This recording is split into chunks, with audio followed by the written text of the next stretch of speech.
Buenas noches, les damos la cordial bienvenida a esta sesión de la unidad de imagen mamaria. Dejo con ustedes a la doctora María del Carmen Lara Tamburrino, directora de CT Scanner San Ángel. Adelante, doctora, bienvenida. Gracias, buenas noches, bienvenidos a todos, gracias por acompañarnos a esta sesión virtual y es un gusto presentarle a nuestra moderadora y gran colaboradora de CT Scanner San Ángel, a la doctora Nadia Millán, que nos va a presentar a nuestras ponentes. Gracias nuevamente por estar aquí. Muchas gracias, doctora Lara. Buenas noches a todos. Bueno, es un honor para mí presentarle a nuestras ponentes del día de hoy, la doctora Ana Lilia Ramírez Castellanos y Mónica Grey Lugo, que son colaboradoras de nosotros también en CT Scanner San Ángel, en el área de imagen mamaria. Y bueno, a nuestra invitada especial, la doctora Isabel Alvarado, conocido por muchos de nosotros, especialista en patología, sobre todo en mama, con una gran trayectoria médica, expresidenta de la Asociación Mexicana de Mastología, de la Asociación Mexicana de Patólogos, varias asociaciones académicas a nivel Latinoamérica. Muchas gracias, doctora Isabel Alvarado, por su presencia, que siempre es muy importante su aporte a estas sesiones.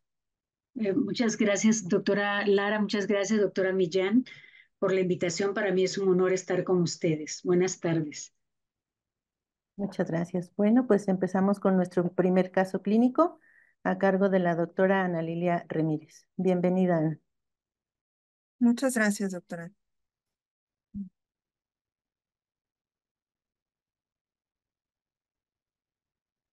Bueno, pues nuestro primer caso se trata de una femenino de 65 años de edad que tiene antecedentes heredofamiliares de madre y hermana con cáncer de mama. Entre los antecedentes personales patológicos, ella tiene melanoma y se realizó mamoplastia de aumento con 3 cambios de implantes. El último fue en 2009. También tiene una biopsia excisional benigna izquierda realizada en 2005. El motivo de envío es porque actualmente tiene mastalgia derecha y se palpa un nódulo inferior izquierdo. Contamos nosotros con una mastografía digital bilateral en proyecciones oblicuo-mediolaterales y cráneo-caudales con proyecciones de mínima compresión, en donde se observan que hay un tejido fibroglandular disperso, hay implantes mamarios que tienen de morfología ovalada, contornos lobulados, son epipectorales y tienen presencia de calcificaciones de la cápsula, como lo podemos ver aquí. En las proyecciones, bueno, asimismo también se observa un ganglio que está aumentado de tamaño con engrosamiento de la cortical y tiene presencia de hilo graso en la región axilar izquierda. Posteriormente se le realizaron proyecciones Eklund, en donde observamos hacia el cuadrante superior externo, en el tercio medio posterior, cambios cicatriciales manifestados por distorsión de la arquitectura, con presencia de material posquirúrgico, y adyacente a estos se observan unas calcificaciones amorfas agrupadas. Asimismo, podemos observar hacia lo que es la interlínea de los cuadrantes inferiores en el tercio medio posterior un pequeño nódulo de morfología irregular, el cual al ultrasonido se localizó en el radio de la 5, línea BC, es de morfología irregular, tiene márgenes angulados y espiculados, presenta calcificaciones intranodulares en su interior, es hipoecoico, distorsiona la arquitectura glandular y se observa adyacente a la cápsula del implante. A la valoración del Doppler color, presencia de vascularidad periférica escasa, y también se observó un ganglio, el ganglio que habíamos visto por mastografía en el nivel axilar 1, de morfología ovalada, el cual presentaba un engrosamiento difuso de la cortical de hasta 3.3 y conservaba el hilo graso. Tras la administración del medio de contraste, presentaba incremento en su vascularidad. Posteriormente se le colocó una marca metálica y se realizó un cono. Aquí podemos ver el nódulo que es de morfología irregular, márgenes espiculados, tiene las calcificaciones pleomórficas en su interior y asimismo se observaban otros 2 nódulos satélites adyacentes. A esta paciente, por la multifocalidad, por el antecedente genético y también por el involucro ganglionar que contamos, se le sugirió una resonancia magnética contrastada. En esta secuencia es una proyección sagital contrastada, donde se observan se observan los nódulos de morfología y márgenes espiculados. Tras la administración del medio de contraste, su realce es heterogéneo, están adyacentes a la cápsula del implante y también podemos ver ganglios axilares, pero uno de ellos con aumento de tamaño, engrosamiento de la cortical, conserva el hilio graso, que es este ganglio corresponde con el ganglio observado en mastografía. En secuencias T1, este nódulo se ve de hipointenso, y aquí en secuencias contrastadas el realce es heterogéneo. Observen el nódulo de morfología irregular que está adyacente a la cápsula del implante. Asimismo, en nivel axilar 1, que es latero inferior al músculo pectoral menor, se observa el ganglio con engrosamiento de la cortical. A la valoración de las curvas, se observa una curva con un ascenso rápido al minuto 1 y un lavado posterior. Por lo tanto, esto es una curva tipo 3 que es sospechosa de malignidad. Y se concluyó como BIRAT5, como nódulo izquierdo con características altamente sugestivas de malignidad, con actividad tumoral ganglionar en nivel axilar 1. Por lo tanto, se le realizó una biopsia de corte guiada por ultrasonido en el nódulo mayor que estaba localizado en el radio de la 5, línea BC de mama izquierda, y una biopsia por aspiración con aguja fina, la cual se le colocaron un clip marcador en el nódulo mayor. Y tuvimos un resultado histopatológico de un carcinoma ductal infiltrante sin patrón específico, grado 3, con estrógenos positivos en un 80%, con progesterona y HER2 negativos, y un índice de proliferación celular del 15%. Por lo tanto, estamos ante un subtipo molecular luminal A. El ganglio axilar también presentó una metástasis de carcinoma. Posteriormente, para mayor etapificación a distancia, se le realizó un PET, en el cual al mismo momento se hizo un PEM y un PET con el mismo radiofármaco FDG. Y aquí observamos el nódulo que tiene una captación del radiofármaco, está localizado en interlínea de los cuadrantes inferiores. Asimismo, también se observa la captación del ganglio. Aquí podemos observar que a pesar del implante, el PEM es muy sensible para los nódulos porque captan, no influye el que tenga el implante esta paciente. Y vemos también aquí en el PET, en la mama izquierda hacia los cuadrantes inferiores, se observa el nódulo con el radiofármaco que tiene un Sulmax de 3 y un LTB de 5.2. Asimismo, en la región axilar homolateral se observa en nivel 1 el ganglio que habíamos descrito. Esta paciente presentó un nódulo en el segmento 8 y se le sugirió una resonancia magnética con contraste hepato específico, el cual en T1 es hipointenso, en T2 se observó hiperintenso, es de morfología ovalada, este nódulo, y en secuencia de difusión presentó restricción facilitada, y tras la administración del medio de contraste presenta un realce periférico nodular que es discontinuo, y posteriormente en secuencias venosas y tardías presentó un llenado centrípeto completo. Se manifestó se caracterizó como un hemangioma. Y eso es lo que concierne a este caso. Ay. Muchas gracias, doctora Ana. Le vamos a ceder la palabra a la doctora Isabel Alvarado, que nos va a apoyar con la revisión histológica. Sí, bueno, entonces vimos una neoplasia infiltrante sin patrón específico, el patrón arquitectónico espiculado, había formación de nidos, solamente algunos de ellos tenían formación de luces centrales, el plomorfismo moderado. Lo que yo quisiera señalar ahorita es, sobre todo por un congreso que acaba de pasar, en cuanto a los lineamientos de los reportes histopatológicos. El grado histológico es muy importante, se debe dar de acuerdo a la escala de Scott-Bloom y Richardson, y en todo y cada uno de los tipos de carcinomas. Este carcinoma fue un carcinoma grado 2, 2 más 2 más 2. La fotomicrografía que estamos viendo ahorita corresponden a los estrógenos. Sabemos hoy que los biomarcadores más importantes, aún en la época molecular, siguen siendo los marcadores de inmunohistoquímica para poder establecer no tan solo el factor pronóstico, pero también el predictivo. Y así vimos que la neoplasia fue positiva. Los estrógenos y progesterona tienen que manifestarse en el núcleo de las células, como estamos viéndolo aquí, y fue intensamente positivo.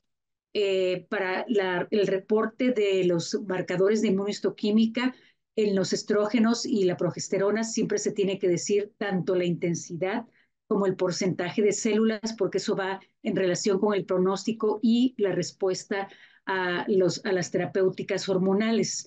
De hecho, ahorita hay un grupo que está en, en un poco de controversia, que son los receptores de estrógenos que se manifiestan positivos entre el 1 al 10%, que se llaman estrógenos bajos, lo cual no fue presente en esta neoplasia y que generalmente las pacientes tienen que ser sometidas a terapias endocrinas, pero probablemente no respondan tan bien como lo haría por subrogado probablemente un tumor como este luminal A.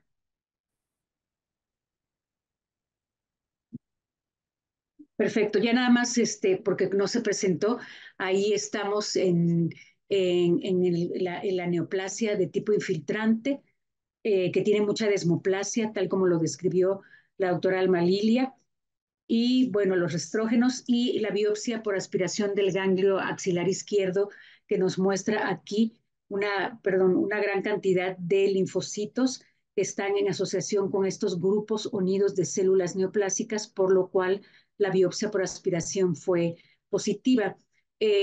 Actualmente la posibilidad de todos los estudios de imagen que hay y la posibilidad de poder estudiar los ganglios antes de la cirugía es muy buena, porque sobre todo en casos como este se puede ofrecer en un momento dado, pero eso ya depende del médico, un tratamiento neoadyuvante. Y bueno, esta es la presentación del primer caso. Muchísimas gracias, doctora Isabel. Con Le cedo mucho la gusto. palabra, doctora Lara. Bueno, yo quisiera, gracias Isabel por tus bellas imágenes de siempre y tu sapiencia, pero en cuanto a la parte de imagen, yo sí quisiera hacer hincapié que realmente en la mastografía de la paciente con mamaplastia de aumento deben de hacerse radiografías de mínima compresión como se hicieron, donde si recuerdan no se veía el tumor y es en el ultrasonido la ayuda complementaria de la mastografía. Es una herramienta muy valiosa que por supuesto no sustituye, pero es valiosísima y nos permite en el momento de hacer el ultrasonido hacer la amplificación. Desafortunadamente a veces se hace en la paciente la mastografía con nosotros, se hace en otro lado el ultrasonido y se pierde esta posibilidad de diagnosticar un tumor. A veces hay esta lucha de quién deba de hacer el ultrasonido y yo pienso que hagan en donde tengan confianza, hagan todo junto para que esta gran oportunidad no la perdamos. Si ustedes recuerdan en esta paciente, solo hasta la amplificación se demostró el tumor. Entonces sí, es una herramienta que es mancuerna de los hallazgos de la mastografía. Así que sí quería yo enfatizar este punto y para la etapificación, como mencionó la doctora Ana Lilia, se hizo el PET-PEM. Esta unión con la misma dosis del radiotrazador pues nos permite etapificar a distancia y locorregionalmente. Esta paciente está en tratamiento, como decía Isabel, que se benefician con la terapia adyuvante cuando tenemos la inmunohistoquímica, como se hizo en esta señora, y está en ese tratamiento. Aún no ha sido operada esta paciente, que creo que por sus deseos es multifocal, pero su deseo es hacer una mastectomía completa. Gracias, Nadia. Muchas gracias, ambas doctoras. Continuamos con el siguiente caso y los invitamos al final de la presentación a formular sus preguntas en el chat para que al final tengamos una breve discusión. Le cedo la palabra a la doctora Mónica Gray.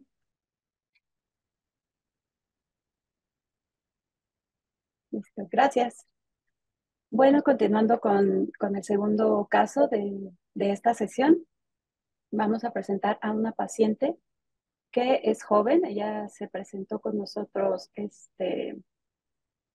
hace unos meses, tiene 37 años de edad y ella cuenta con el antecedente familiar para cáncer, no nos especificó cuál, nada más nos dijo que tenía varios familiares con esta patología.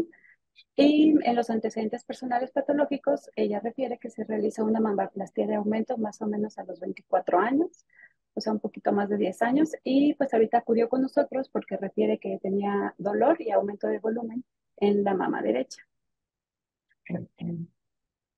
Debido a su edad, se inició el abordaje diagnóstico con ultrasonido, en donde se observó el parénquima mamario sin ninguna alteración.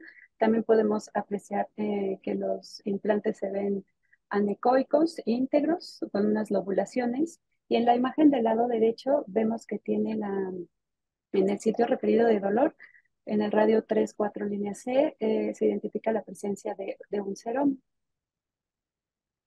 En el lado izquierdo también observamos la presencia de seroma, en mayor cantidad, por lo que el estudio se concluyó como seromas periprotésicos en ambos lados, de mayor importancia en el lado izquierdo. Debido a esto, se le sugirió para una mejor valoración una resonancia magnética. En este estudio, la imagen de superior izquierda es el T1, de la derecha el T2 con saturación grasa y en la parte inferior es la de secuencia de silicón. En el T1 vemos en la parte más anterior que se ve el líquido. Este líquido es característicamente hipointenso en T1, hiperintenso en T2 y también estamos corroborando que en efecto tiene mayor cantidad en el lado izquierdo que en el derecho y también identifiquen cómo se ve más lobulado de ese lado del izquierdo. En la secuencia de silicón vemos que no existen fugas, entonces ya corroboramos que también están íntegros las prótesis y también las cápsulas fibrosas. En estos planos sagitales vamos a evidenciar la importante lobulación del implante izquierdo, tanto en el T1 que es el superior, y posterior a la administración de medio de contraste, vamos a ver que no se apreciaron ningún reforzamiento normal. Entonces, este estudio se concluyó como seromas bilaterales y atención en el lado izquierdo, ya que la cantidad de seroma estaba moldeando al implante. Doctora Grace, si te acercas un poquito más para mejorar el audio, se oiría mejor. Creo. Ok. Sí, doctora. Ahí ya se escucha mejor. Ok, entonces, debido a estos hallazgos, se realizó mediante ultrasonido y con técnica estéril una aspiración del seroma del lado izquierdo. Se envió la muestra para su estudio patológico y este reportó cambios citológicos compatibles con linfoma anaplásico de células grandes. Debido a este diagnóstico, la paciente se sometió al retiro de los implantes, así como de la cápsula fibrosa, y después decidió volverse a colocar unos nuevos implantes. Y hace un par de meses acudió y a una nueva valoración, ahora refería que tenía dolor en la mama izquierda.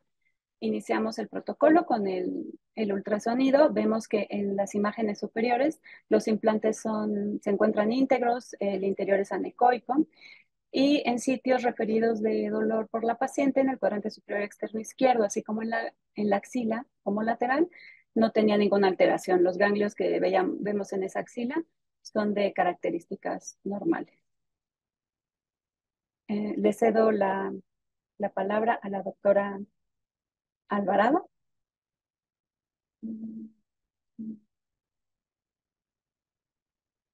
Más quisiera aclarar que este caso no lo revisó la doctora Alvarado, pero ella nos va a ilustrar con su sapiencia acerca de esta patología que sabemos que no es tan frecuente, menos del 1%, que ahorita se verá en la revisión, pero que estamos viendo en determinadas pacientes con implantes de superficie rugosa, y por ahí se mencionaba que una marca especial de Allergan, y estamos viendo porque hay mucha paciente con mamaplastía de aumento también en el medio en el que nosotros nos desenvolvemos. Adelante, perdón, Isabel. No, en efecto, la glándula mamaria puede tener varios tipos de linfomas, pero en particular tenemos a que es el linfoma anaplásico, que se ha visto asociado con implantes, como ya lo señalabas, María. Los linfomas T anaplásicos fuera, y esto es algo muy interesante, fuera de el contexto de los derrames que se presentan en glándula mamaria, son linfomas muy agresivos. El linfoma T anaplásico se presenta en ganglios linfáticos y es una neoplasia que se presenta generalmente en hombres o mujeres y que van a tener un mal pronóstico. Aquí lo interesante en glándula mamaria es que el linfoma anaplásico debe de tener su propio sistema de etapificación. Los linfomas en ganglios linfáticos tienen su etapificación TNM, como se presentan en cualquier otro sitio. Sin embargo, en el caso de los linfomas de la glándula mamaria de tipo anaplásico, tienen que hacerse de acuerdo a la topografía que tienen en ese sitio. ¿Cuándo debemos sospechar este tipo de lesiones? Cuando hay derrames y cuando generalmente la biopsia es por aspiración, hay una gran celularidad y tiene uno que hacer el diagnóstico diferencial con fenómenos de necrosis grasa, porque las necrosis grasa pueden haber linfocitos que tienen cambios nucleares que no están viables y entonces uno puede confundirlo con un linfoma de este tipo. El linfoma anaplásico, como su nombre lo dice, son células grandes, pleomórficas, con nucleolos aparentes y que necesitamos utilizar marcadores de inmunohistoquímica como el que se utilizan en cualquier tipo de linfomas. Por ejemplo, los marcadores que se utilizan son el CD45 para corroborar que verdaderamente la población se trata de células de estirpe linfoide. Y también se utilizan marcadores como el CD20, el CD20 que es para fenotipo B, el CD3 que es para fenotipo T, y generalmente estos linfomas van a ser positivos para el CD30. Entonces, ¿en qué material se puede hacer la inmunohistoquímica? Hay quienes tienen la inmunohistoquímica montada en citología, sin embargo, lo ideal es tomar una biopsia para hacer allí la misma. Eh, yo quisiera mostrar, voy a compartir para hacer la diferenciación, porque el linfoma anaplásico es un linfoma propio de los implantes en la glándula mamaria en esta topografía, pero también quisiera señalar, por ejemplo, aquí voy a compartir con ustedes que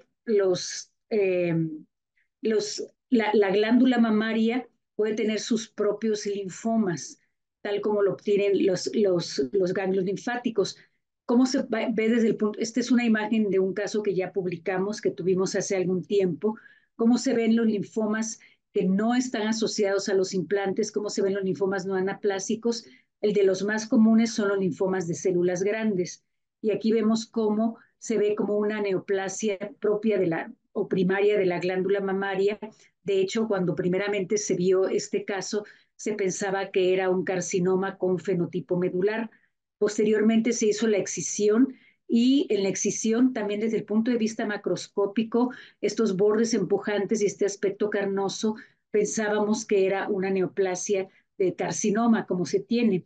Sin embargo, aquí tenemos que la neoplasia era muy azul, que también puede ser un carcinoma.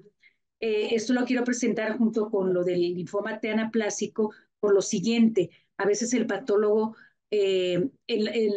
cuando se tiene el antecedente de implante, cuando se tiene el derrame, cuando se tiene una gran celularidad, generalmente debe de pensar en eso, pero también es importante señalar que, por ejemplo, en el caso que les estoy mostrando, aquí hay una proliferación de células grandes en donde este caso se marcó con el CD20 y fue un linfoma difuso de células grandes CD20 positivo.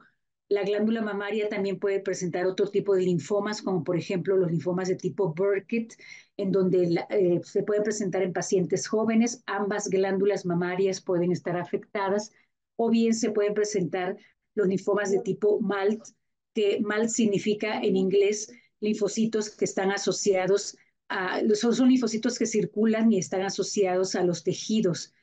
Y eso también se puede presentar en la glándula mamaria. Y esto lo digo porque el patólogo siempre debe estar pendiente, además del linfoma anaplásico, del cual yo sé que ahorita van a hablar en forma más extensa, por eso me quise meter yo también más a este terreno.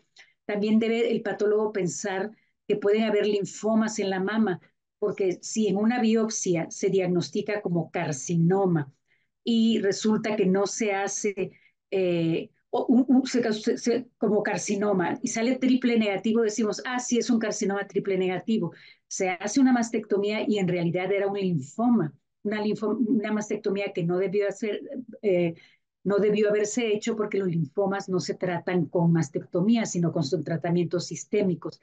Entonces, en paralelo con lo que ahora se va a presentar de los linfomas anaplásicos, tenemos toda esta gama de linfomas que no son tan comunes, representan menos del 10% de los casos en la glándula mamaria, pero que debemos de tomar en cuenta cuando las neoplasias son de muy alto grado para evitar errores en el diagnóstico y mutilaciones que son innecesarias.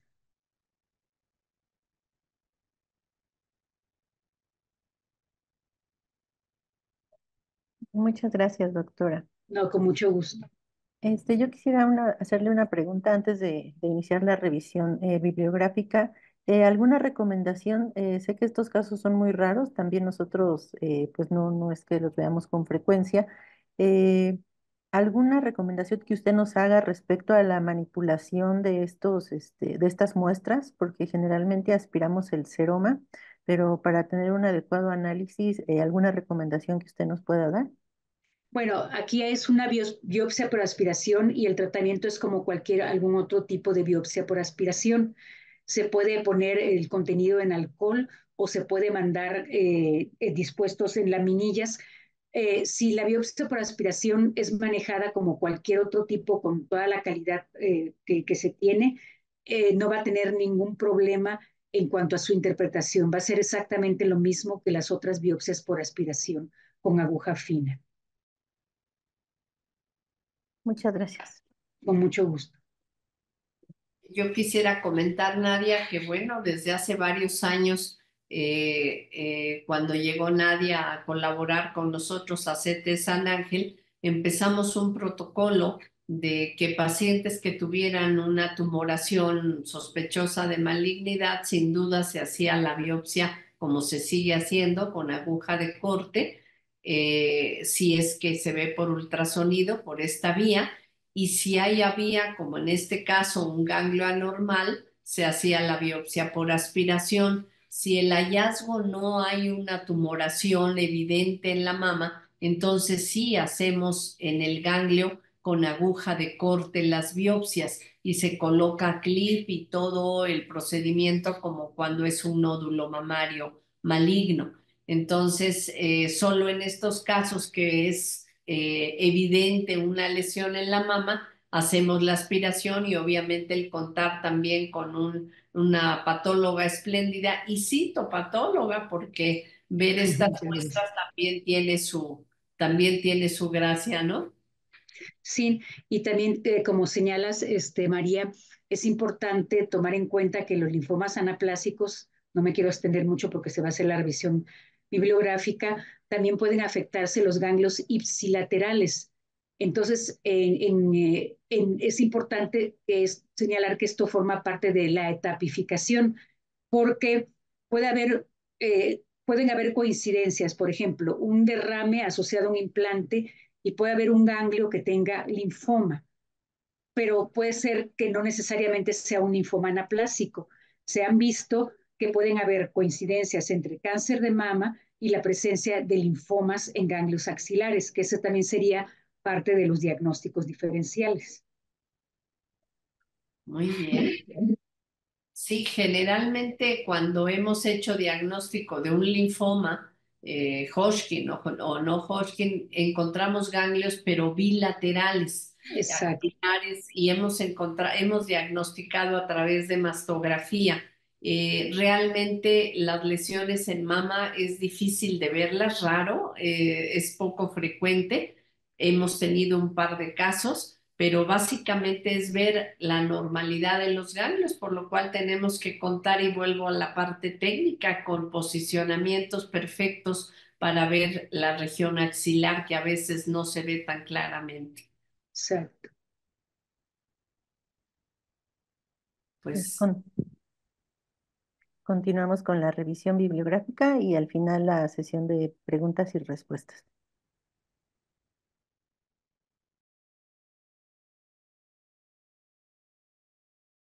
Muy bien, entonces iniciamos esta revisión.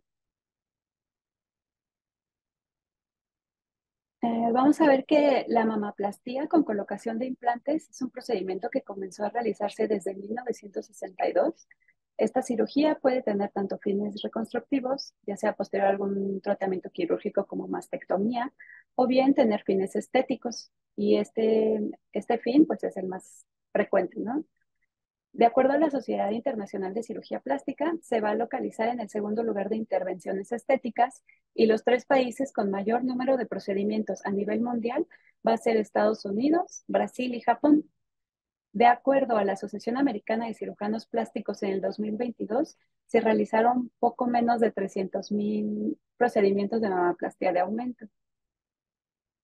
Ahora es importante que estemos conscientes que inmediatamente después de la colocación del implante, estos van a condicionar una reacción a cuerpo extraño que resulta en la formación de una cápsula fibrosa. Esta lo va a rodear y vamos a identificarla en el esquema con el color rosa. Entonces vemos el implante, en azul es la parte más externa del implante y ya de rosa es la cápsula que les comento. Entonces, esta cápsula va a actuar como soporte al implante, manteniéndolo en su posición, y también lo va a proteger de infecciones. Generalmente, esta cápsula no va a condicionar ningún problema clínico ni estético, pero en algunas ocasiones puede formarse una fibrosis excesiva y condicionar su contractura. Esta es la complicación postquirúrgica más frecuente, usualmente se presenta después de 10 años, después de su colocación. Su diagnóstico es clínico y se va a caracterizar por firmeza excesiva, distorsión física, dolor principalmente. Otras complicaciones mucho menos frecuentes que podemos ver asociadas a la mamoplastia de aumento van a ser las neoplasias. Entonces, si nosotros tenemos a una paciente con implantes y un nódulo sospechoso que resulta ser maligno, lo más frecuente, como en la población en general, va a ser que se trate de un carcinoma ductal infiltrante, el cual no tiene ninguna relación con la presencia de la prótesis. Y este es como el tipo que vimos en el primer caso, el que presentó la doctora Ana. Ahora, hay otros 2 tipos de cáncer que sí se asocian a la presencia de prótesis, y estos van a ser el linfoma anaplásico de células grandes asociado a implantes y el carcinoma de células escamosas. El primero que describiremos va a ser el linfoma anaplásico. Este es un tipo de linfoma de células T asociado al implante. Se describió desde 1997, pero se reconoció desde el 2016 por la OMS. Esta es una neoplasia, como lo mencionaba la doctora Alvarado, que es poco frecuente. La incidencia es difícil de determinar. Dependiendo de las bibliografías, pues se estima que se presenta un caso en cada 3.800 a 30.000 pacientes. La etiología se cree que es multifactorial. Esta va a incluir distintos factores, tanto ambientales como del huésped. Aquí lo principal es la inflamación crónica. Recuerden que les comentaba que la presencia del implante va a condicionar una formación de la cápsula y una inflamación. Entonces, esto va a ser lo principal. Esto va a condicionar una transformación maligna de células T en los individuos susceptibles. Entonces, esto va a ocurrir. Hay dos hipótesis, que es tiene un factor infeccioso o una transminación. La primera teoría de la infecciosa, pues habla de que las bacterias de la biocapa localizada en el implante y la cápsula fibrosa van a estar estimulando una inflamación crónica, y esta activación persistente de las células T es la que va a condicionar esta alteración. Y otros autores refieren que la transminación del silicón y otras partículas van a ser los causantes proinflamatorios. Este tipo de neoplasia se ha identificado, se presenta más con los implantes texturizados. Hay quienes refieren que estos, al tener una mayor plataforma para el crecimiento bacteriano, es lo que va a favorecer este estado infeccioso y secundariamente el proinflamatorio. Esta modalidad de linfoma va a tener dos formas de presentación.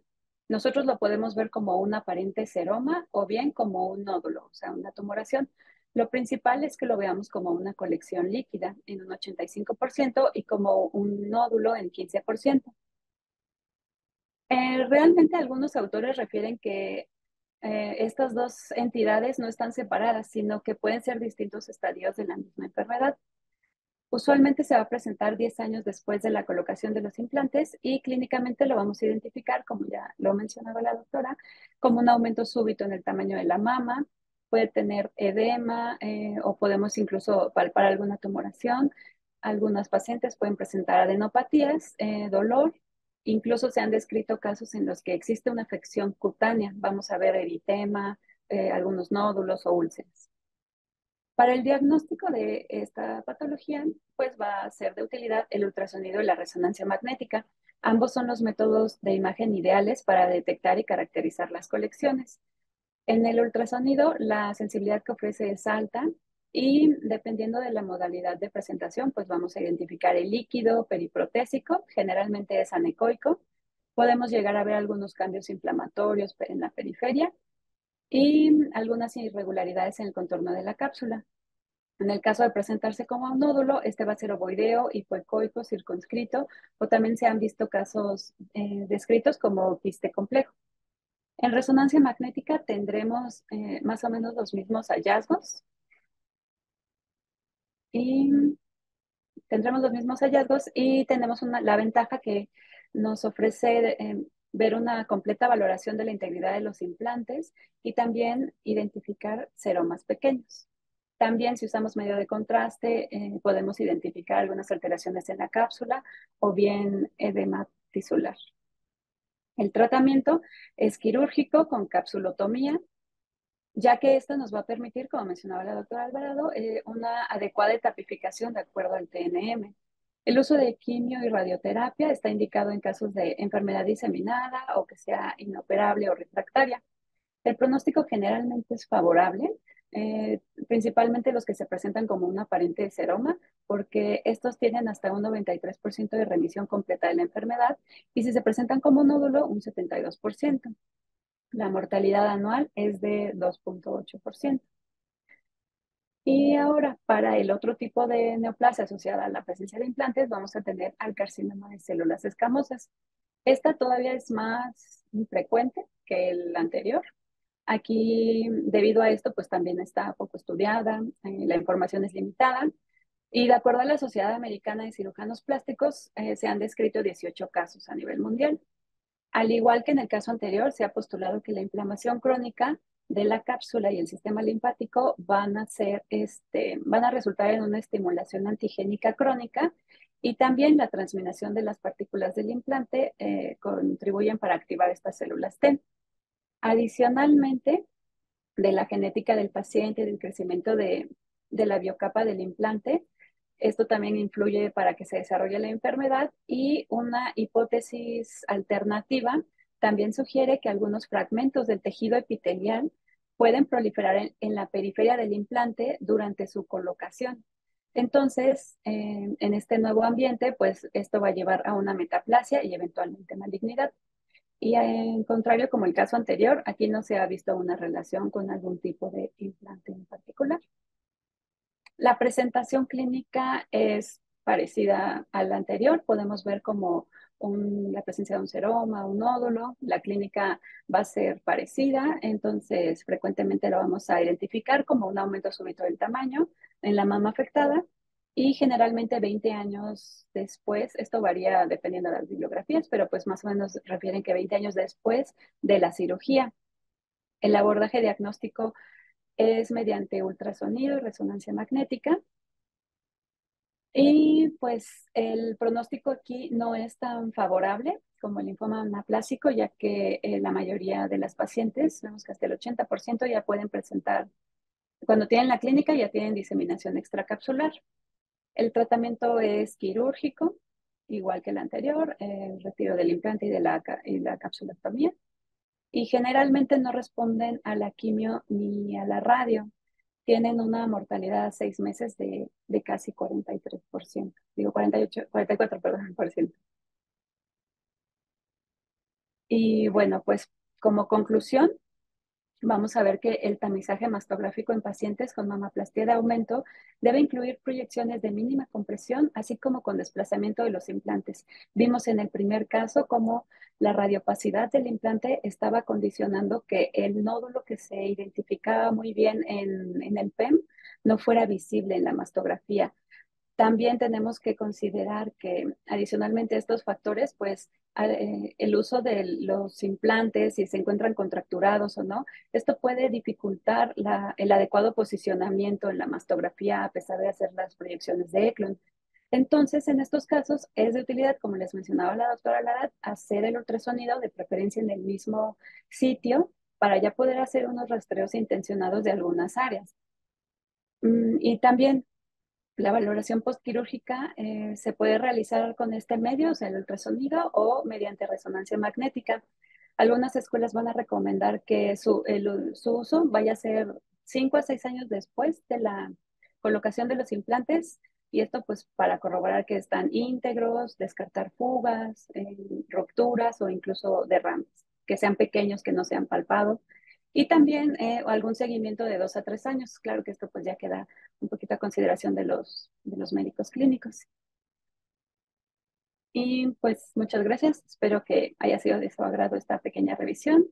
Y le cedo la palabra a la doctora Nadia. Muchas gracias, Moni. Pues damos unos minutos a nuestros asistentes a ver si hay alguna pregunta. Nos comenta si tenemos el nombre de los implantes y la marca de ese primer caso, perdón, del linfoma.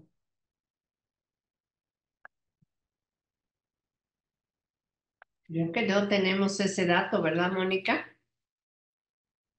Pero bueno, nos daremos a la tarea que pacientes con un seroma, que es relativamente frecuente cuando hacemos una resonancia por otra razón, que al cabo del tiempo veamos seroma, claro, no tan importante, no tan grande, pero como que deberíamos de hacer esta correlación, que lo que yo sabía es que son implantes de la marca Allergan y o como dijo la doctora Mónica, pues los texturizados. Sabemos que hay lisos, que hay rugosos y los texturizados es lo más frecuente que se ha encontrado esta asociación con el linfoma anaplásico. Sí, sí, como dice la doctora, esos son los tipos más frecuentes relacionados con esta patología. Y no, lamentablemente no tenemos exactamente qué implante fue utilizado en esta paciente. Nuestra siguiente pregunta, doctora Lara, acerca de la necrosis grasa. Si es posible que capte en el PET-CT. Si es posible que, perdón, Que capte en el PET-CT la necrosis grasa.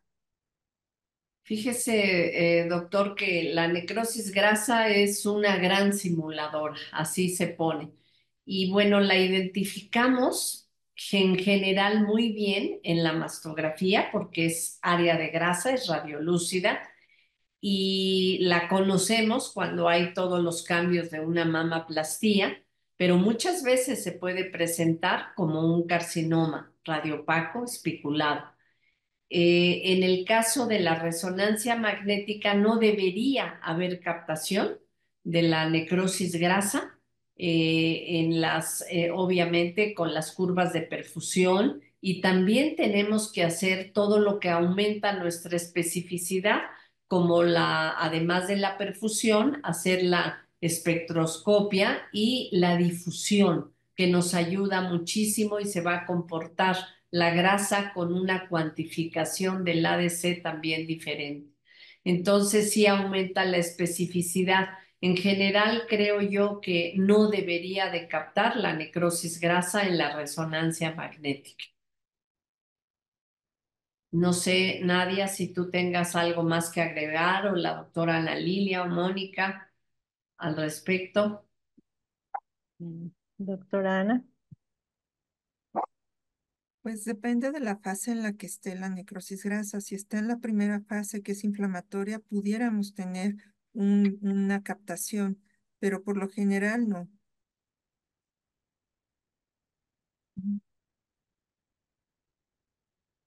En el caso del PET de cuerpo completo, tiene poca resolución y lo que nos ayudaría es el PEM, que nos daría una hipocaptación realmente del radiotrazador, porque en el PEM, donde los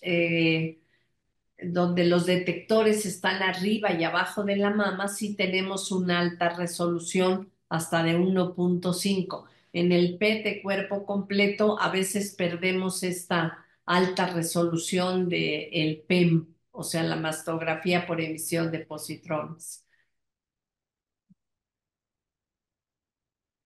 Y quería yo comentar que ya no es la pregunta que nos acaba de hacer el doctor.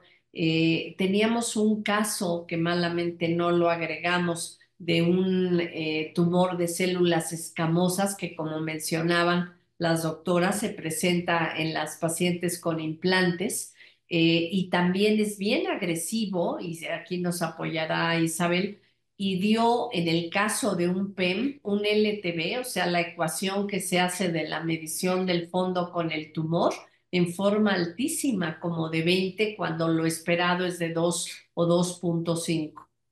Y entre más agresivo es un tumor, mayor es la captación del radiotrazador. Sí, los carcinomas epidermoides de la glándula mamaria se clasifican dentro de los carcinomas triples negativos, ya sea los que se asocian a los implantes o los carcinomas que surgen como tal y son extremadamente agresivos porque no responden a alguna terapia como para glándula mamaria. Entonces se comportan como un epidermoide poco diferenciado en otros sitios. Algo que quisiera yo señalar en cuanto a los diagnósticos diferenciales, eh, el linfoma anaplásico es positivo a un marcador que se llama actina de músculo,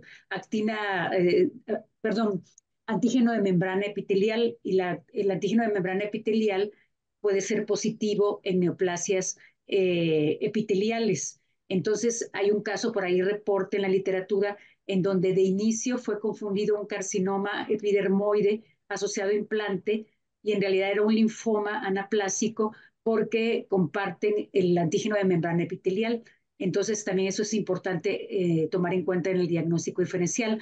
Obviamente, el linfoma anaplásico va a ser positivo a los CD30, al CD4, a los marcadores T. Al ALK1 generalmente es negativo. Pero sí, el epidermoide es una neoplasia negativa a todo y que no tiene algún tratamiento, sobre todo específico para los que se dan para glándula mamaria. Muy bien. Muchas gracias. Nuestra siguiente pregunta: si solo hay colección líquida, ¿de dónde se tomaría tejido para el estudio histológico o es suficiente la citología?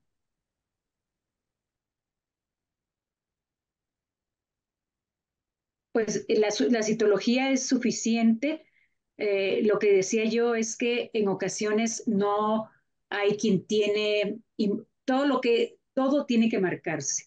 Entonces, cuando es la inmunistoquímica con base en citología, hay quien sí la tiene, pero generalmente es muy raro que un linfoma anaplásico no se presente con un nódulo en la parte del implante. Puede serlo, pero en un momento dado sí se pueden hacer técnicas de inmunohistoquímica en la citología para quien los tiene montados como tal. Perdón, intervengo. Si cierran si cierran sus audios y tomo la palabra, Nadia. Ahorita recuerdo uno de los casos que hicieron ustedes, dos de ustedes aquí, donde el seroma era muy organizado y entonces también ahí valoramos si va a ser útil la aspiración o bien se utiliza el corte y aspirado como se hace habitualmente en calcios o en tumores lobulillares o de otro tipo de neoplasias para no subestimar una lesión y se puede hacer si está al alcance del ultrasonido, también guiado con el ultrasonido, pero con aguja de corte y aspirado para tener un muestreo de líquido y aparte del tejido. Y a veces es difícil obtener el material en forma adecuada si lo vemos hipoecoico en el ultrasonido, o sea, con componente sólido, ¿no? Sí, algo que me faltó mencionar es que cuando uno solamente tiene citología y el material, que uno ve la macro, pues, del líquido generalmente que tiene algo. Se puede hacer lo que se denomina un bloque celular. Se hace un centrifugado del material líquido que sobre. Uno se toma para las laminillas de citología, pero el otro se hace un centrifugado y se obtiene un fragmentito como si fuera tejido y se incluye como tejido. Entonces, ese bloque celular puede servir también para diagnóstico, así como para inmunistoquímica en los casos en donde no haya, aunque es raro, un nódulo presente en la zona del implante. Sí, bueno, en los casos que mencionaba la doctora Lara, vemos el implante, el seroma, y si dentro del seroma identificamos algún nódulo, hemos hecho así, tomamos biopsia también del nódulo, pero la mayor parte siempre son seromas, aunque sí técnicamente es difícil, pero tratamos de hacerlo de esta manera. Y bueno, nos pregunta cómo se clasifica el hallazgo único de seroma. Bueno, aquí me gustaría comentar a mí que generalmente los implantes tienen seroma, o sea, es común, es algo normal que haya líquido periférico a los implantes. Pero bueno, Moni, si nos puedes comentar los hallazgos de Claro. alarma que tenemos que tener en cuenta para sospechar que pueda ser un linfoma, porque es normal que haya cierta cantidad de líquida, poca, dentro de la cápsula del implante, ¿no? De la cápsula fibrosa. Sí, aquí, ¿cuándo vamos a sospechar? Pues cuando la paciente ya tiene varios años con el implante y súbitamente empieza con líquido, ¿no? Si es menos de 20 mililitros, se puede referir como líquido periprotésico. Cuando es mayor, ya se puede referir como seroma. Y pues lo principal es esto que es súbito. Y lo importante aquí es que se tome una aspiración para que se valore citológicamente. Si nosotros estamos si tenemos más conocimiento de esta patología, pues es más fácil que se identifiquen más casos. Dentro de la bibliografía que estuve revisando, había un caso con una paciente en donde se le identificó seroma, se hizo la aspiración y le dejaron los implantes y las cápsulas, se dejó a seguimiento y después volvió con un seroma de mayor cantidad. Entonces aquí, pues ya fue en la segunda presentación clínica, pues ya que revisaron el líquido de este derrame, ¿no? Entonces, lo importante es que si nosotros vemos que la paciente no tiene ninguna alteración, no está roto el implante y años después se empezó súbitamente con aumento de volumen y el seroma, pues realmente no te dicen bien la cantidad que existe algún corte de determinados mililitros ya es patológico, al menos yo no lo encontré en la bibliografía, pero pues sería principalmente que es súbito y después de varios años de que ya tuvo el implante. Y Ahora, se, ¿vale? perdón, No, sí, ¿realmente el seroma es un hematoma que se licuó? Y es habitual, como mencionaba Nadia, que veamos seroma y cuando, repito, cuando hemos hecho resonancias por otra razón, no por el seroma, vemos que muchas pacientes tienen seroma en escasa cantidad, pero yo creo que la forma de presentación que mencionaste, Mónica, el súbito crecimiento de la mama, el dolor y el encontrar líquido que no existía en estudios anteriores debe de alertar en esta patología que realmente es poco frecuente, pero sí que estemos atentos que se asocian a este tipo de implantes. Yo me acuerdo hace claro. muchos años, perdón, de una paciente que yo dije que estaba roto el implante porque se veía líquido en el implante y se parecía estar roto. Y la señora amablemente regresó y me dijo, mire, mi implante está entero. Y era un seroma, seroma como complicación del implante. Afortunadamente la señora muy tranquila al respecto, pero era súbito y vino en un viernes, me acuerdo, en la noche con un aumento de volumen muy importante de la mama y que esto es algo importante también de recordar que la cápsula es avascular y que si en el momento de un cuadro agudo hay que tomar previamente antibiótico porque la cápsula es avascular y pueden hacer un absceso y está descrito como una complicación propia del implante. Pero bueno, ahora que sea presentado casos de linfoma anaplásico, pues tenemos que pensar en él también. Gracias, Nadia. Sí, doctora, gracias. Únicamente para concluir con esta pregunta, pues sí, lo que nos tenemos que tener como las antenitas bien encendidas es cuando es un seroma tardío, o sea, como dijo Moni, después de 10 años, no un posquirúrgico, porque seguramente puede ser esperado, pero sí un seroma tardío de más de 10 años, generalmente es unilateral y la paciente que tenga antecedente de implantes texturizados, muchas pacientes no lo saben. Yo sé que les dan sus etiquetas y todo, pero muchas pacientes no saben qué tipo de implantes les ponen, entonces sí tenemos que estar como alerta de estos datos. Y bueno, nuestra siguiente pregunta sí es muy específica para la doctora Isabel Alvarado. Comenta, en caso de carcinoma epitelial de localización atípica como es la mama, ¿se tiene que realizar HMB45 o S100 para descartar melanoma? Eh, el melanoma en glándula mamaria es una neoplasia que sí o sí es metastásica.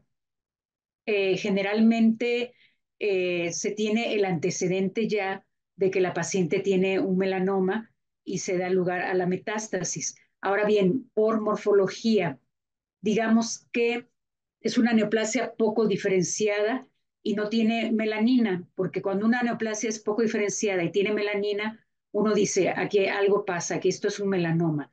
Entonces, si no tiene melanina y es poco diferenciada, y tiene nucleolos rojos aparentes, más o menos uno sabe la morfología, sí se tiene que hacer marcadores de inmunohistoquímica, en este caso no necesariamente para el perfil hormonal, pero proteína S100, melana, HMB45. Debo señalar que es una situación en extremo rara y que, como ya señalé, el melanoma se presenta en glándula mamaria como parte de un fenómeno metastásico. Pero bueno, también en el libro, y no lo hago, y con toda sinceridad lo digo, que editamos del Atlas de Patología Mamaria, tenemos un ejemplo y tiene una foto macroscópica de una neoplasia metastásica que desafortunadamente, doctor, sí fue operada porque una metástasis no tiene que ser resecada la mama y había sido una paciente que tuvo melanoma hacía 10 años en la región plantar derecha.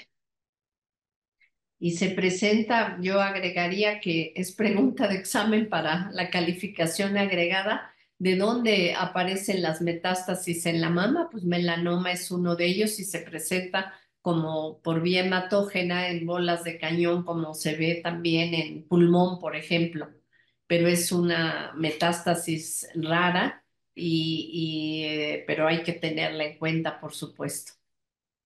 Sí, yo tengo un artículo que hicimos hace muchos años de metástasis en glándula mamaria y el melanoma no es nada despreciable, pero las metástasis en mama son muy raras. También tuvimos un caso incluso de una metástasis de un carcinoma seroso de ovario, rarísimo también. Pues muy bien, Nadia, ¿siguen las preguntas? No, doctora, ya. Ya fuimos atacadas. Ah, no, no es cierto. Le doy la palabra, doctora, para los comentarios finales. Estamos en tiempo. Estamos muy emocionados hablando de esta patología, pero ya el tiempo se vino encima. Quiero agradecer a nuestra invitada especial, a Isabel, por el acompañamiento y su sapiencia, y también a las Muchísimas doctoras gracias. colaboradoras. Gracias, Nadia, por ser la moderadora excelsa. Y los esperamos el siguiente mes en nuestra reunión virtual que le toca a CETE México, y es el 24 de septiembre, es el martes a las 19 horas y ojalá nos puedan acompañar. Y estamos en comunicación con ustedes en todas estas sesiones virtuales. Muchísimas gracias y buen regreso a su casa. Buenas noches. Buenas Buenas noches, muchas noches. gracias. Gracias, doctora. Hasta luego.